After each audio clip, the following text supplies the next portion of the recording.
MCQ number 19 પારાના 64 નાના બૂંદો. ભાઈ ગુજકેટને લગતો જ છે, અમુક વખત JEE આવે. 64 નાના બૂંદ ઉપરનો વિદ્યુત ભાર સ્મોલ q1 છે અને દરેકની ત્રિજ્યા સ્મોલ r છે, જે સમાન આપેલી નાના બૂંદોની. તે એકબીજામાં ભળી જઈને મોટું બૂંદ બનાવે છે અને દરેક બૂંદ પરની પૃષ્ઠ ઘનતા, દરેક નાના બૂંદની પૃષ્ઠ ઘનતા, દરેક નાના બૂંદની એટલે સિંગલો 1, અને મોટા બૂંદની પૃષ્ઠ ઘનતાનો ગુણોત્તર કેટલો થાય, આવું પૂછેલું આપણને. તો નાના બૂંદની પૃષ્ઠ ઘનતા એને આપણે લઈ લઈએ સિગ્મા s, આવી રીતે આવે, બરાબર. સ્મોલ સિગ્મા પૃષ્ઠ ઘનતા એટલે સિગ્મા અને સ્મોલ. તો એના માટે આપણે લખીએ તો શું લખી શકાય? પૃષ્ઠ ઘનતાનું સૂત્ર વિદ્યુતભારના છેદમાં ક્ષેત્રફળ, એટલે નાના બૂંદ ઉપરનો વિદ્યુતભાર Q1 કીધો છે છેદમાં ક્ષેત્રફળ. તો બૂંદ એટલે ગોળો જ થયો, ગોળાનું ક્ષેત્રફળ 4πr². એમને નાના બૂંદની ત્રિજ્યા સ્મોલ r કીધી એટલે. પછી મોટા બૂંદની પૃષ્ઠ ઘનતા,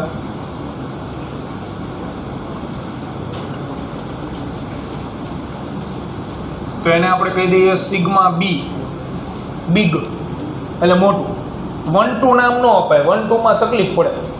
એ સિગ્મા 1 છેદમાં 2 છે, સિગ્મા 2 જે નામ હોય એ પ્રમાણે સંજ્ઞા આપી દેવાય. સિગ્મા બિગ ઇક્વલ ટુ મોટા બૂંદનો વિદ્યુતભાર, તો એને કેપિટલ Q કહી દઈએ, છેદમાં 4π મોટા બૂંદની ત્રિજ્યા, તો એ કેપિટલ R². હવે આપણે એક પ્રશ્નનું સોલ્યુશન મેળવી લે એટલે એ જવાબ આવી જાય. મારે બેયના વિદ્યુતભાર વચ્ચેનું રિલેશન જોઈએ ને બેયની ત્રિજ્યા વચ્ચે, પછી બેનો ગુણોત્તર લઈ લેવાનો.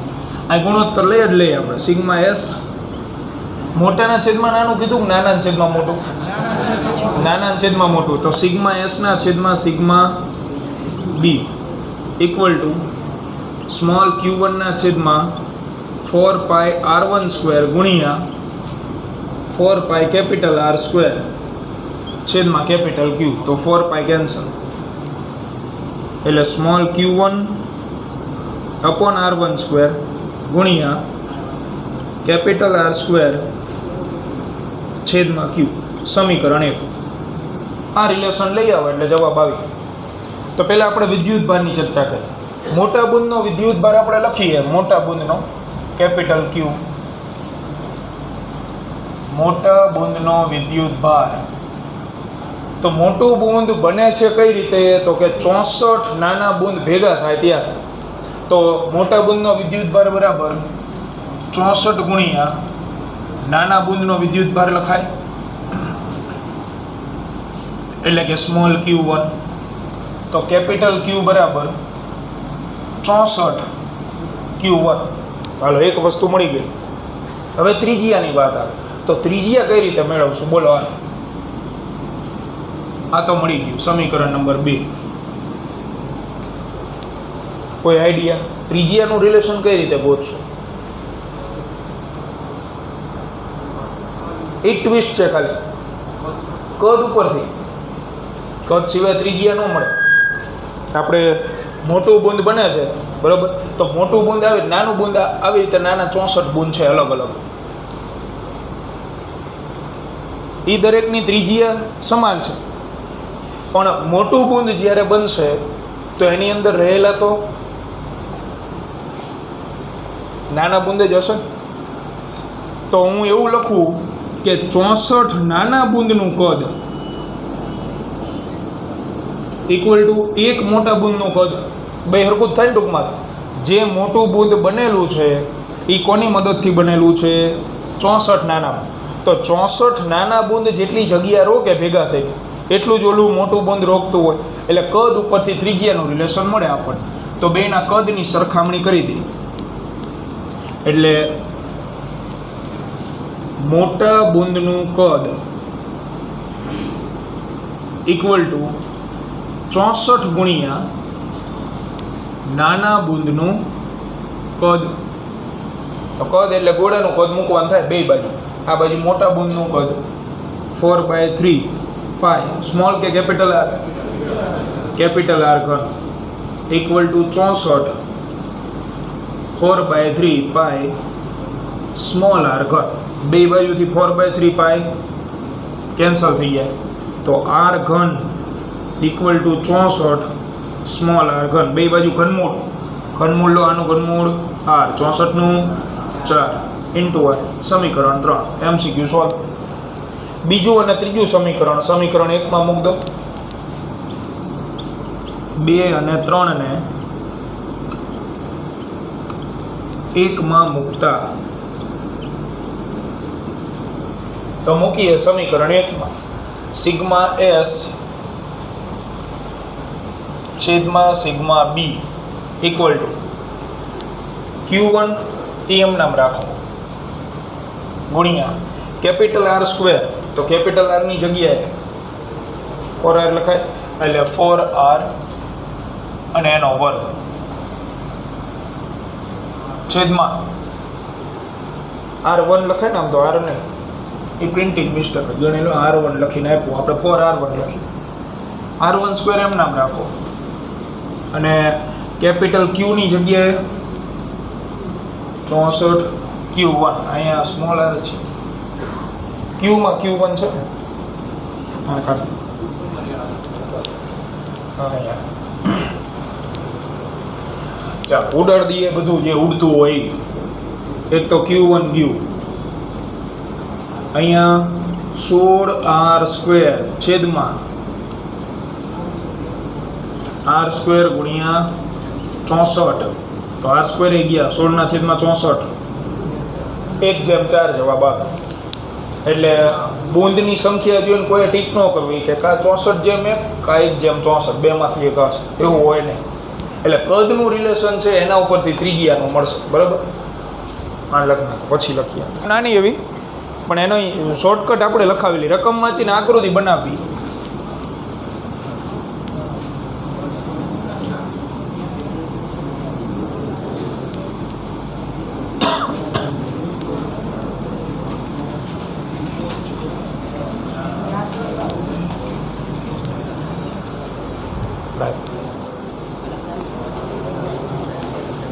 તો 20મા એમસીક્યુમાં ડાયપોલ કીધો છે 500 માઇક્રોકુલમ વિદ્યુત ભાર, એટલે પ્લસ ઓર માઇનસ જ હોય, એક ધન હોય ને અને એક ઋણ, 10 સેન્ટીમીટર લંબાઈ ધરાવતા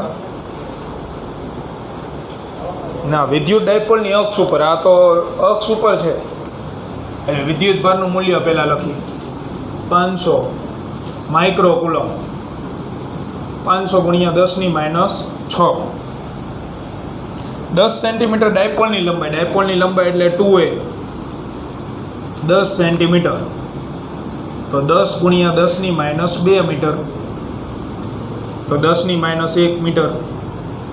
એની અક્ષ ઉપર કોઈ એક વિદ્યુત ભારથી 20 સેન્ટીમીટર અંતરે વિદ્યુત ક્ષેત્રની તીવ્રતા, એક વિદ્યુત ભારથી 20 સેન્ટીમીટર અંતરે, એટલે આકૃતિ બનાવીને તો આવી થાય પ્લસ ક્યુ માઇનસ ક્યુ, આ છે એની અક્ષ.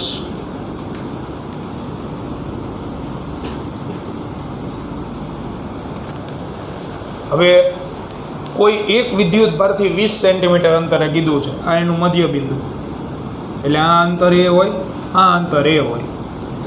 એક વિદ્યુત ભારથી એટલે ધન વિદ્યુત ભારથી જ આપણે લઈ આ બિંદુ આર, આ આર બિંદુ કેટલા અંતરે કીધું છે 20 સેન્ટીમીટર. તો આ 20 સેન્ટીમીટર અંતરે આપણે વિદ્યુત ક્ષેત્રની તીવ્રતા ગોતવાની. અક્ષ ઉપરનો બિંદુ છે એટલે સૂત્ર તો આપણને ખબર છે, બોલો. ડાયપોલની અક્ષ ઉપર વિદ્યુત ક્ષેત્રનું સૂત્ર 2kp/r ઘન. ધ્યાન રાખો 2kp/r ઘન એક શરત માટે મેળવ્યું હતું આપણે. કઈ શરત હતી? આરનું મૂલ્ય એ કરતાં ખૂબ મોટું હોય ત્યારે. આમાં તમે જુઓ તો આર એટલે 20 સેન્ટીમીટર છે અને ડાયપોલની લંબાઈ 10 સેન્ટીમીટર છે. શું આ શરત પડે છે? આ નથી પડાતી શરત. તો ન વાપરી શકો 2kp/r ઘન. 2kp/r ઘન વાપરવાની શરત આવડી હતી કે આરની કિંમત એ કરતાં વધારે મોટી હોવી જોઈએ. વધારે મોટી એટલે મિનિમમ 1000 ગણી તો હોવી જોઈએ. એટલે ડાયપોલની લંબાઈ મિલીમીટર આપેલું હોય ને આવડું આ મીટરમાં આપેલું હોય ને ત્યારે તમે વાપરી શકો. આમાં તો બે સરખા ક્રમના જ છે. આ અંતર એ સેન્ટીમીટરના ક્રમનું છે અને જ્યાં વિદ્યુત ક્ષેત્ર ગોતવાનું એ સેન્ટીમીટરના ક્રમનું. તો સૂત્ર કેન્સલ, 2kp વાળું ન આવે. તો હવે એના ઉપર કયું સૂત્ર હતું? એ સૂત્ર હતું 2kpr અથવા x છેદમાં r² - a² અને એનો વર્ગ. પછી શરત મૂકતા હતા આપણે. અહીંયા તમે શરત મૂકી હતી આરનું મૂલ્ય 1 કરતાં મોટું હોય, બરાબર, તો પછી એને અવગણ્યા હતા. એટલે આરની કેટલી થઈ જતી હતી? 4 ઘાત. અને પછી એકવાર આર ઉડી જતો. આ સૂત્ર હતું. એટલે આને ભૂલવાનું નથી. પાછું ઓલું 100 માંથી 99 દાખલામાં આવશે, આ એક જ દાખલામાં જે JEE નો વધારે. એટલે એ શરત પડાતી હોય તો એ વાપરવાનું, 2kp/r ઘન. હવે બીજું એક, એમાં આપણે આર જે લોકેશન આપેલું હતું, અંતર આપેલું હતું, એ અંતર આર રહ્યું એ ક્યાંથી હતું? આકૃતિ જોઈને મને કહીએ, કોણ મોટે યાદ હોય તોય કહીએ. મધ્ય બિંદુથી, જેને બાકી કરીએ છે થિયરી, પરીક્ષામાં પૂછાણી હતી, એને ખબર હશે કે અક્ષ ઉપર આપણે આકૃતિ આમ દોરતા હતા. આ ધન વિદ્યુતભારની નજીક આર બિંદુ લેતા હતા, +q ને -q આપેલું હતું. આવડું આ અંતર રહ્યું x લેતા હતા અથવા આર લેતા હતા મધ્ય બિંદુથી. તો હવે આ સૂત્રમાં તમારે કિંમત મૂકવી હોય ને તો 20 સેન્ટીમીટર લો તો નો જવાબ આવે. શું લેવું પડે? 20 અને એ પાછું 5, એ 10 નથી, 2 એ 10 છે તો એ 5, તો 20 ને 5 25 લેવું પડે. એટલે આકૃતિ યાદ હોવી જોઈએ, સૂત્ર યાદ હોવું જોઈએ અને સૂત્રની અંદર આવતા પદે યાદ હોવા જોઈએ. એટલે આર બરાબર 20 સેન્ટીમીટરે જવાબ આવે જ નહીં કોઈ હિસાબે. આર બરાબર લેવું પડે 20 સેન્ટીમીટર +5 સેન્ટીમીટર. આ સૂત્ર વાપરવું હોય તો, કારણ કે એમાં આર જે છે એ કયું અંતર છે એ લખી દેવું કે ડાયપોલના મધ્ય બિંદુથી અંતર હોય. ડાયપોલના મધ્ય બિંદુથી અંતર લેવાનું હોય ફરજિયાત. સૂત્ર તારવણીમાં લીધું છે એટલે આ લેવાનું થશે 25 સેન્ટીમીટર. હવે કિંમત મૂકો એટલે જવાબ મળે 25 × 10⁻² મીટર. તો ડાયપોલ મોમેન્ટ અલગથી ગોતી નખાય, પછી કિંમત મુકાય. P બરાબર Q × 2a. તો 500 × 10⁻6, 2a 10⁻1. તો 5 × 10 ની કેટલી થઈ જાય? -7, -7 + 2 -5 કુલમ × મીટર. મૂક દો હવે કિંમત એટલે જવાબ મળશે. તો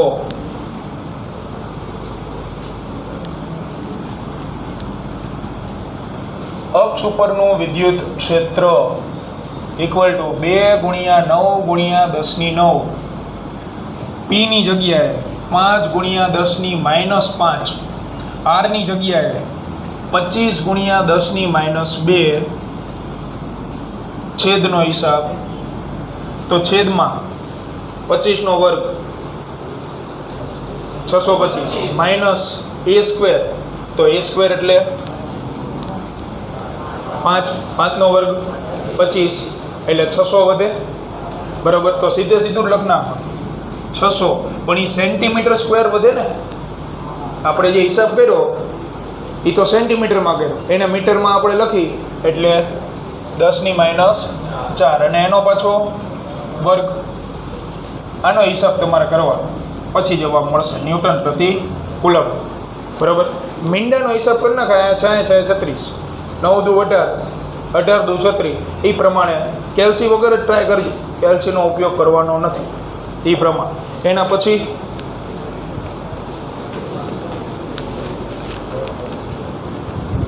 કણ ઉપરનો વિદ્યુત ભાર પૂછેલો છે. શિરોલમ નીચે તરફ અવકાશમાં સ્થિર રહે એવું આપ્યું. તો આ તો આપણે પૂછાઈ ગયો ગુજરાત બોર્ડમાં હમણાંના પેપરમાં. શું મુકાય?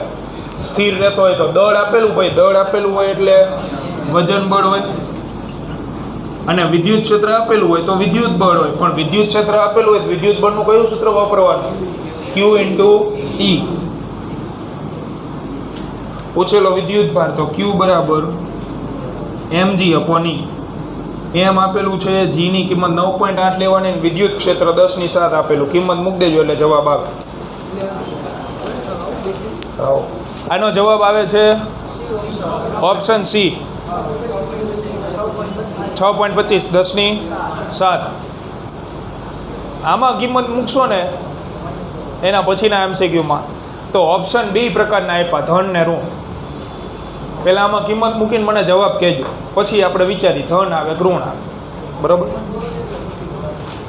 દળની કિંમત આપેલી, જીની કિંમત 9.8 લેજો કે 10 લો ને તોય હાલે, કંઈ ફેર નથી પડતો. અને વિદ્યુત ક્ષેત્ર આપેલું એ કિંમત મૂકો. હવે ઓપ્શનની અંદર તમે પછી જોશો ને તો ધન પ્રકારનો વિદ્યુત ભારે આપેલો અને ઋણ પ્રકારનો આપેલો.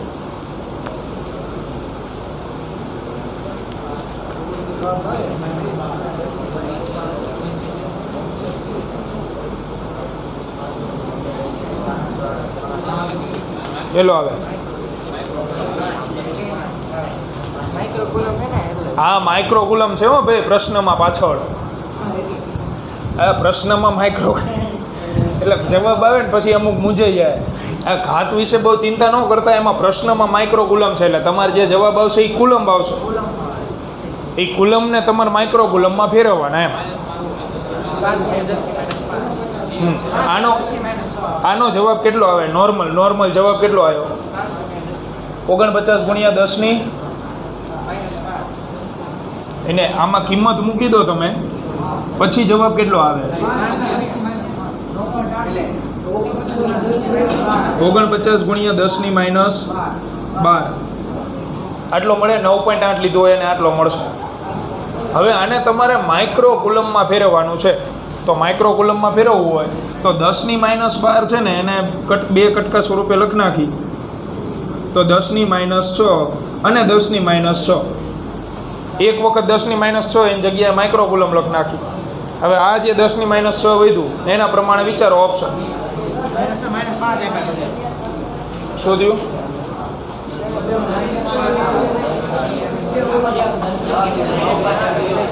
શું થયું? માઇક્રોકુલમ કઈ રીતે આવ્યા? 10 - 12 કટકા કરી નાખ્યા. એક વખત -6 જગ્યાએ માઇક્રો. 5 × 10 - 5 તો 4.9 છે એટલે ક્યુ બરાબર આવું લખ નાખાય. 4.9 10 - 5 કુલમ. તો આને રાઉન્ડ ઓફ કરી નાખો તો 5 × 10 - 5 કુલમ થાય. હવે પ્રશ્ન એ નથી, પ્રશ્ન એ છે કે ધન લેવાનો ઋણ. તો હવે એ સમજજો. આવો એક જ ઓપ્શન આપેલો, જો બે આપેલા હોય તોની વાત, કારણ કે ઓપ્શનમાં માઇનસ છે. તો હવે એવું શું કરવાનું? આ જે છે આકૃતિ અહીંયા દોરી, આકૃતિ દોરી નાખજો. પછી જો આ પ્રમાણે વિદ્યુત ભારિત કણ આપેલો, આપણને અત્યારે નથી ખબર ધન છે કે ઋણ. આપણા ઉપર જે વજન બળ લાગે છે mg એ નીચે તરફ છે. હવે રકમમાં એટલું કીધું કે આવડું જે છે ને એ સ્થિર છે. તો વિદ્યુત બળ ફરજિયાત ક્યાં લગાડવું પડે? તો જ સ્થિર રહે ને. એટલે વિદ્યુત બળ ઉપર, તો વિદ્યુત બળ Q એ ઉપરની સાઈડ લાગે. હવે વિદ્યુત બળનો પ્રકાર નક્કી થાય તો વિદ્યુત ક્ષેત્રની દિશા રકમની અંદર આપેલી છે. વાંચો કઈ બાજુ છે? નીચેની તરફ છે. તો વિદ્યુત ક્ષેત્ર આપણે દોરી તો સદિશ E, આ જે રેખાઓ દોરેલી એ વિદ્યુત ક્ષેત્ર રેખા સદિશ E દર્શાવે. તો સદિશ E ની દિશા હોય ધનથી ઋણ, એટલે આ બાજુ ધન વિદ્યુત ભાર હોય અને આ બાજુ કેવો હોય? ઋણ. તો હવે આના ઉપર વિદ્યુત બળ ઉપરની સાઈડ લાગ્યું તો ઉપરની સાઈડ ક્યારે વિદ્યુત બળ લાગતું હોય? કેવા પ્રકારનો વિદ્યુત ભાર હોવો જોઈએ? તો કોની નજીક જાય છે? ધનની નજીક. ધનની નજીક એ ક્યારે જતો હોય? ઋણ ભારિત હોય. એટલે આવડો આ કણ રહ્યો ને એ ઋણ ભારિત જ હોય ફરજિયાત. એટલે જે પણ જવાબ આવે એમાં આગળ માઇનસ લખવું પડે. બરાબર. વિદ્યુત ક્ષેત્રની દિશા ઉપરથી કણના વિદ્યુત ભારની નિશાની નક્કી થાય. એટલે આ પ્રમાણે મળશે. એના પછીનું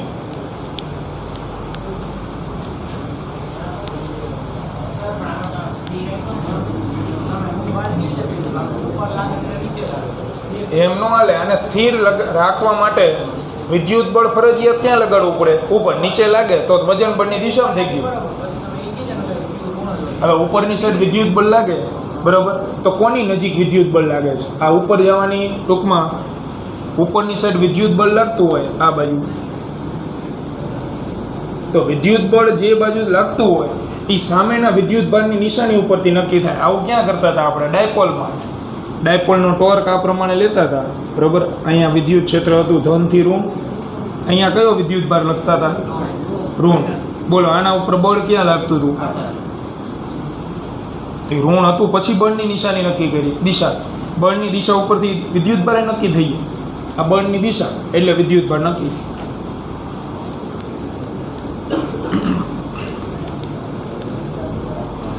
એના પછીની રકમમાં શોર્ટકટ.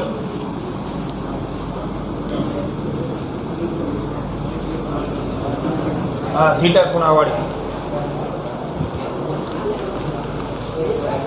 એક વિદ્યુત ડાયપોલની dipole moment 5 coulomb into meter છે, તો P બરાબર 5 કુલમ ઇન્ટુ મીટર. ડાયપોલના મધ્ય બિંદુ સાથે 45 ડિગ્રીનો ખૂણો બનાવતી દિશામાં મધ્ય બિંદુથી 10 સેન્ટીમીટર અંતરે રહેલા બિંદુ પાસે વિદ્યુત ક્ષેત્ર. આ ડાયપોલ પ્લસ ક્યુ માઇનસ ક્યુ, ડાયપોલનું મધ્ય બિંદુ આ P બિંદુ કે જેની સાથે 45 ડિગ્રીનો એ ખૂણો બનાવે છે અને આ અંતર છે 10 સેન્ટીમીટર. તો આ જગ્યાએ વિદ્યુત ક્ષેત્ર ગોતવાનું છે. આની શોર્ટકટ લખાવેલી આપણે જો ચોપડામાં. શું શોર્ટકટ હતી? KP અપોન R ઘન વર્ગમૂળમાં 1 + 3 cos થીટા. આવું હતું ને? તો અહીંયા આવશે cos વર્ગ. 3 cos થીટા લખાયું, ત્યાં સ્ક્વેર કરીને અહીંયા વર્ગ આવશે. મૂકી દો આમાં કિંમત. જો આ શોર્ટકટ યાદ રાખવાના જ માર્ક છે. આ JEEમાં પૂછાઈ ગયેલો, ડાયપોલવાળા બે પૂછાઈ ગયેલા. જે હમણાં આપણે ગણ્યો હતો જેમાં શરતનું પાલન નહોતું થતું એ પૂછાઈ ગયેલો છે ને આવડો એ પૂછાઈ ગયો. કારણ કે બેમાં ગુજરાત બોર્ડના એકેય સૂત્ર લાગુ નથી થતું. ગુજરાત બોર્ડમાં ડાયપોલની અક્ષ ઉપર શું યાદ રખાયું આપણે? 2 KP અપોન R. JEEમાં એના ઉપરનો ઉપયોગ થયો બરાબર. આમાં ખાલી કિંમત મૂકવાની. પછી 23. તો 23માં MCQની રકમ. આકૃતિમાં એક છેડે ખુલ્લો નળાકાર. આકૃતિ જ ન થાય બોલો. એના કેન્દ્ર ઉપર વિદ્યુત ભાર મૂકેલ છે એટલે આવો નળાકાર જે આપણે ઓલરેડી ગણાવી દીધો છે એ જ રીતે. આ એક છેડે ખુલ્લો નળાકાર, એના કેન્દ્ર ઉપર Q વિદ્યુત ભાર મૂકેલો છે. તો નળાકાર પૃષ્ઠમાંથી પસાર થતું ફ્લક્સ કેટલું હોય? કેટલું ફ્લક્સ આવે ભાઈ? Q/2. તો આ ગણાવેલો આપણે, કારણ કે અડધી ક્ષેત્ર રેખાઓ જ ઘેરાય છે. Q/2ε0. 24મો ચાપના લીધે વિદ્યુત ક્ષેત્ર. શોર્ટકટ બોલો ચાપના વિદ્યુત ક્ષેત્રની. K λ/R વર્ગમૂળમાં cos થીટા -1 એનો વર્ગ વત્તા sin સ્ક્વેર થીટા. લખાઈ હતી ને? 1 - cos લખો કે cos -1 લખો, બે કેવું થાય? સરખું. કારણ કે કૌંસની ઉપર શું છે? વર્ગ જ છે. આ ફાયદો વર્ગનો. તમે cos થીટા -1 લખો કે 1 - cos થીટા લખો, કંઈ ફેર પડવાનો નથી. ઉપર વર્ગ છે, આપણે 1 - લખાયું છે તો 1 - લખવાનું, પણ એનાથી ફેર નહીં પડે, ચિંતા નહીં કરવાની. તો આમાં ચાપ કેવડી આપી આપણને? પ્રથમ ચરણ. બોલો પ્રથમ ચરણમાં ચાપ રહેલી હોય ખૂણો કેટલો હોય? 90 ડિગ્રી. પહેલું ચરણ એટલે આટલું થયું. આ પહેલા ચરણમાં રહેલી વિદ્યુત ભારિત ચાપ જેના વડે આંતરા તો ખૂણો 90 ડિગ્રી. તો આમાં માત્ર થીટા બરાબર 90 મૂકવાનું એટલે જવાબ આવે. તો થીટા બરાબર 90 મૂકો. K λ/R વર્ગમૂળમાં 1 - cos 90. cos 90 કિંમત 0 એટલે 1નો વર્ગ વત્તા sin 90 1નો વર્ગ. તો 2 થઈ જાય એટલે √2 K λ છેદમાં આવો જવાબ આવે. √2 K λ. છેલ્લો 25મો એ તો ગણાયેલો આપણે. આને ગણના બોલો 25મો થઈ જાય. પછી 4 ઉપરથી k ની જગ્યાએ 1/4πε0 આ બે કિંમત આમાં મૂકવાની અને n ને તમારે કરતા બનાવી દેવાનો એટલે જવાબ મળશે. તો f બરાબર 1/4πε0 n²e²/d². આમાંથી n² ને કરતા બનાવો તો fd² કૌંસમાં 4πε0 છેદમાં e² n બરાબર જવાબ આ fd² 4πε0 e². Option C. આને ઝડપથી લખો એટલે બીજા 2-4 MCQ જે છે નવી રીતના એને સોલ્વ કરી નાખ. હવે એના માટે સંકલન થોડુંક આવડવું જોઈએ. મેથ્સમાં તમારે આવશે. સાઇન કોસના સંકલન કીધા હતા અહીંયા ગણાય ગયું. સાઇન કોસના સંકલન જ નથી કીધા એક વાર.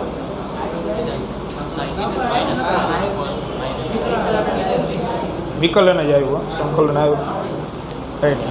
આમાં જ ઉમેર દેજો. જો કે આની બુકલેટ આપશે વહેલી મોડી, એમાં પાછળ ઉમેર દો તોય હાલશે.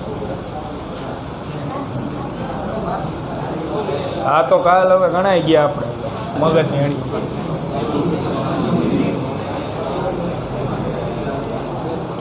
લખો રકમ.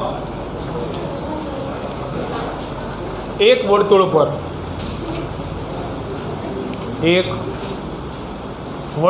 પર વિદ્યુતભારની રેખીય ઘનતા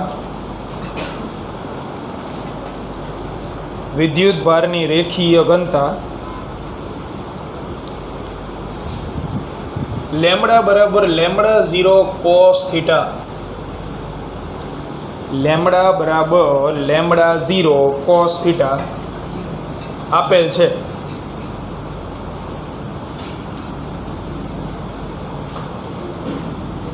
તો તે વર્તુળ પરનો કુલ વિદ્યુતભાર કેટલો?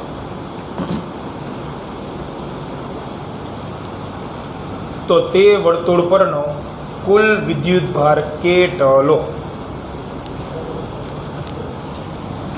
હવે જો આ ધ્યાન આપો, કારણ કે આ એક MCQ પણ આની અંદર ઘણા બધા MCQ આવી જશે. એ જે વિધેય મેં તમને લખીને આપ્યું આમાં સતત બદલાય એટલે MCQ બદલાય. કોસની જગ્યાએ સાઇન થઈ જાય, સાઇન આપેલું હોય અથવા સાઇન વર્ગ આપેલું હોય, કોસ વર્ગ આપેલું હોય, કોસ ઘનેય આપે છે, સાઇન ઘનેય આપે છે. તો આવા 7-8 MCQ થશે. રીત એકની એક, પણ એના માટે તમને આ બધાનું સંકલન આવડવું જોઈએ. હવે સંકલનમાં આપણે આ એક શીખવાડી શકશું અત્યારે, વધી નાનું શીખવાડી શકીએ. બાકી તમે નિયત સંકલન ને અનિયત સંકલન ગણિતમાં ભણશો પછી આ બધા સંકલન તમને આવડી જાય. બરાબર. એટલે અત્યારે 1-2 પ્રકારના MCQ ભણી લો તમે, પછી કોસ ઘન ને સાઇન ઘન વાળા સોલ્વ કરી શકશો. રીત આની આ રહેશે, રીત સાથે મહત્વ આપણે. તો આ જે વર્તુળ રહ્યું એના ઉપરનો કુલ વિદ્યુતભાર ગણવાનો. તો એના માટે સ્ટેપ પહેલાં તો હું નાનકડું એવો ભાગ સૂક્ષ્મ ખંડ ધ્યાનમાં લઉં, એટલે ચાપ. તો એના વડે આંતરાતો જે ખૂણો છે એ પણ સૂક્ષ્મ આવે, d થીટા. આનું ત્રિજ્યા હું એ લઈ લો, વાર લઈ લો તોય આવશે. અને આ ખાસ JEE-માં પૂછાતા MCQ, કારણ સંકલન ઇન્વોલ્વ છે ને એટલે. નીટમાં કોઈ દી ન આવે, JEE-માં જ આવે, સંકલનવાળા છે એટલે. તો આનો જે સૂક્ષ્મ વિદ્યુતભાર છે ચાપ પરનો એ શું લખાય? તો ચાપ પરનો સૂક્ષ્મ વિદ્યુતભાર આપણે લખી શકીએ dq. અને આના ઉપરથી કુલ વિદ્યુતભાર બરાબર, તો કુલ વિદ્યુતભાર ઇક્વલ ટુ થઈ જાય સીધું સૂક્ષ્મ વિદ્યુતભારનું સંકલન. એટલે જવાબ મૂળ મુદ્દો આટલો જ છે ખાલી. હવે આમાં રેખીય ઘનતા લાવવાની છે, તો એ કઈ રીતે લાવી આપણે રેખીય ઘનતા? તો રેખીય ઘનતાનો મિનિંગ શું થાય? લેમ્બડા બરાબર Q અપોન F. તો આને ગુજરાતીમાં એવું કહેવાય એકમ લંબાઈ દીઠ વહેંચાયેલો વિદ્યુતભાર. એટલે 1 મીટર લંબાઈ હોય ને તો એના ઉપર વહેંચાયેલો વિદ્યુતભાર કેટલો હોય? 1 મીટર લંબાઈ ઉપર વહેંચાયેલો વિદ્યુતભાર, રહેલો વિદ્યુતભાર કેટલો ગણાય? લેમડા જ ગણાય. તમે આખી વ્યાખ્યા ફરીથી બોલો.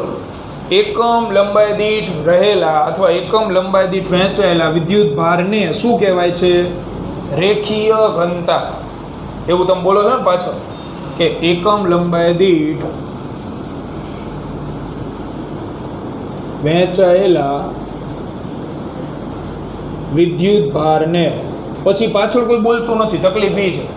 આ વિદ્યુત ભારને કહેવાય વિદ્યુત ભારની રેખીય ઘનતા. આવી વ્યાખ્યા છે. તો આપણે એમાં બોલવી છે 1 મીટર લંબાઈ દીઠ જે પણ વિદ્યુત ભાર હોય એને રેખીય ઘનતા કહેવાય, લેમડા કહેવાય. તો ત્રિરાશિ એના ઉપરથી આવી આવે. લંબાઈ વિરુદ્ધ વહેંચાયેલો વિદ્યુત ભાર અથવા રહેલો વિદ્યુત ભાર. આવી રીતે દરેક ઘનતાનો ઉપયોગ આવે. એટલે લંબાઈ જો હું 1 મીટર લઉં એકમ, તો એના ઉપર વહેંચાયેલો વિદ્યુત ભાર અથવા રહેલો વિદ્યુત ભાર એનું સ્પેશિયલ નામ શું છે? રેખીય ઘનતા, એટલે લેમડા. બરાબર? કારણ કે આમાં તમે જોઈ શકો આના બરાબર 1 મીટર લઈ લો જોઈએ, એલ બરાબર તો અહીં એકડો, તો વિદ્યુત બરાબર શું થઈ ગયું? લેમડા થઈ ગયું. એટલે વિદ્યુત ભારની જગ્યાએ શું મૂકવાનું થાય? લેમડા આવે. તો આપણી પાસે જે ચાપ છે એ ચાપની સૂક્ષ્મ લંબાઈ, બોલો ચાપની લંબાઈ શું લખાય? ખૂણો ગુણ્યા ત્રિજ્યા, ખૂણો ડી થીટા, ત્રિજ્યા એ, એટલે અહીંયા હું લખીશ એ ઇન્ટુ ડી થીટા. તો એના ઉપર રહેલો વિદ્યુત ભાર, સૂક્ષ્મ વિદ્યુત ભાર જ હશે, એ કેટલો થાય? તો સૂક્ષ્મ વિદ્યુત ભારનું માપ મળી ગયું. હવે જો આ જ મહત્વનું, અને આ દર વખતે અલગ અલગ પ્રકારમાં આવે.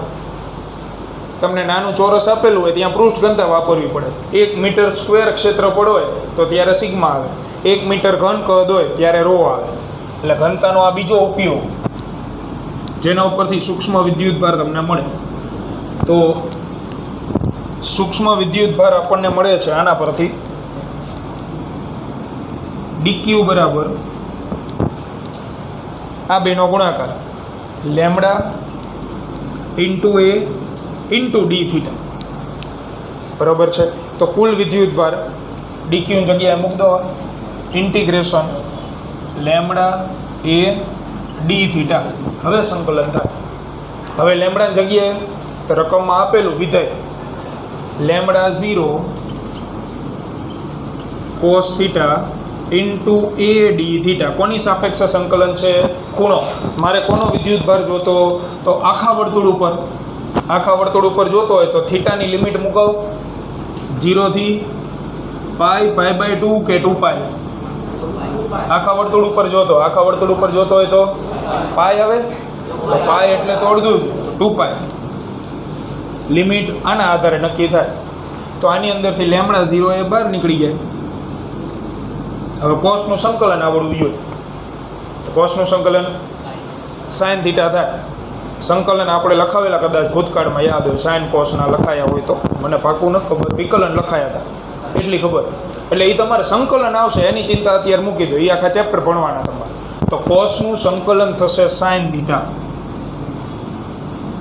અને 0 થી 2 પાઈ. મૂકો લિમિટ લેમડા 0 એ સાઇન 2 પાઈ માઇનસ સાઇન 0. પહેલાં અપર લિમિટ પછી લોઅર લિમિટ. બોલો સાઇન 2 પાઈની કિંમત 0. ઓએલએસપીસીમાં જોઈ લેવાનું. અહીંયા 0 આવે, અહીંયા 2 પાઈ આવે ને, તો સાઇન 0 કેટલા હોય? 0. સાઇન 2 પાઈ 0, 0 માઇનસ 0 એટલે જવાબ આવશે 0 કુલમ. 0 કુલમ જવાબ આવે. એ 0 કુલમ આવી રીતે આવે. અને એ દર વખતે પાછું 0 કુલમ આવે એવું જરૂરી નથી. અહીંયા હું શાંતિથી ખાલી આટલું કરી નાખું ને એટલે એમસીક્યુની પત્તર પડે ગઈ. વર્ગ કોસ વર્ગ. હવે કોસ વર્ગનું સંકલન, તો સંકલનનો નિયમ છે વિધેય આગળ એક ઘાત હોય ને તો સંકલન થાય. તો કોસ વર્ગ થીટા એને લખાય આવું 1 પ્લસ કોસ 2 થીટા બાય 2. આનું સંકલન આવડે પાછું. ભાગલા પાડો રાજ કરો 1/2 કોસ 2 થીટા બાય 2. 1/2 નું સંકલન તો થીટા બાય 2. ઇન્ટિગ્રેશન 1 ઇન્ટુ ડીએક્સનું શું થતું હતું? એક્સ થતું હતું ને. 1 ઇન્ટુ ડીવાયનું વાય. એવી રીતે અહીંયા ડી થીટા આવે તો આનું થઈ ગયા થીટા બાય 2. આનું તો કોસનું પાછું સાઇન એટલે એ સંકલન તમારે આવશે. અહીંયા આપણે આ કાચા પડી ગયા. સંકલન તમે હજી ભણ્યા નથી ને એટલે સંકલન ભણી લો, પછી અહીંથી જે આગળની પ્રોસેસ રહે નહીં આવે. આ જે બ્લેક પેનથી એટલે લખ્યું કે સંકલન ભણી લો ને પછીની વાત છે. આ નથી ભૂલવા, આ આવડવું જોઈએ. કારણ કે એમાં વિધેયો અજીબો ગરીબ ગમે એવા આપશે આડેધડ. અને એમાં અમુક વાર એવું પૂછે કે સૂક્ષ્મ વિદ્યુત ક્ષેત્ર ગોતો. સૂક્ષ્મ વિદ્યુત ક્ષેત્ર નહીં, કુલ. તો સૂક્ષ્મ ગોતીને વિદ્યુત ક્ષેત્રનું સંકલન કરવાનું થાય. જ્યારે રચના આપે ને તો રીત આવડી જાય. સૂક્ષ્મ ધારો, સૂક્ષ્મ મૂલ્ય મેળવો અને એનું સંકલન કરો. તો આવા તમને કેટલા એમસીક્યુ મળશે. બીજો એક આવો એમસીક્યુ હોય, યો 1 જ મિનિટ પછી લખો. આવા ઓપ્શન આપેલા હોય. આ હા હેલું λ0 cos θ. આના મુજબ રેખીય ઘનતા બદલાય છે. તો નીચેના ઓપ્શનમાંથી સાચો જવાબ ગોતો. ઓપ્શન આવા હોય.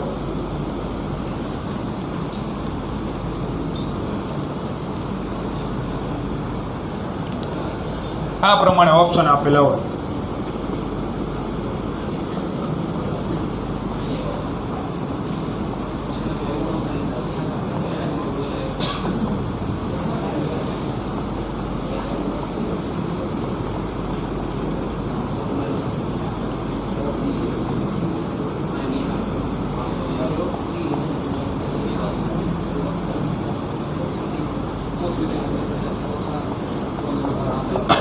આવા ઓપ્શન આપો.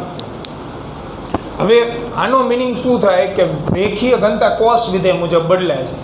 તો કોસ વિધેય મુજબ બદલાતી હોય તો ઓલ STC એના મુજબ વિચારવાનું. ઓલ STC બોલો, કોસ વિધેય કયા બે ચરણમાં ધન હોય? પહેલા અને ચોથા. તો પહેલામાં અને ચોથામાં ધન વિદ્યુત ભાર હોય. જવાબ સાચો. આ જાય જો પહેલા ચરણમાં ધન, ચોથામાં ધન, બાકીના બે ચરણમાં ઋણ. તો વિધેય બદલે, જવાબ બદલે ને પાછું. સાઈન આપ્યું હોત તો પહેલું ઓપ્શન આવે. કારણ કે ઓલ S પહેલો ચરણ ને બીજા ચરણમાં સાઈન ધન ઋણ. ટેન થીટા આપે તો વિધેય 3 જ આપશે, સાઈન કોસ ને ટેન. સાઈન વર્ગ આપે તો, સાઈન વર્ગ આપે તો બધાય ધન. આમાં ઓપ્શન નથી બાય ચાન્સ. વર્ગ આપે, કોઈ પણ વિધેયનો વર્ગ હોય ઋણ મળે નહીં. તો એમાં 4 ચરણમાં ધન હોવું જોઈએ. ધન ધનાતન ધન. એટલે આ નિશાનીનું જે રહસ્ય રહ્યું એ વિધેય ઉપર આધારિત પાછું. બરાબર, લોજિક સિમ્પલ. વિધેય એના પ્રમાણે નિશાની આવે. તો આને એક લખી નાખવાનો તમારી રીતે. આમાં સંકલન શીખો પછી વાંધો નહીં આવે, લખી નાખજો. એટલે અહીંથી તમે જે લખો ને અલગ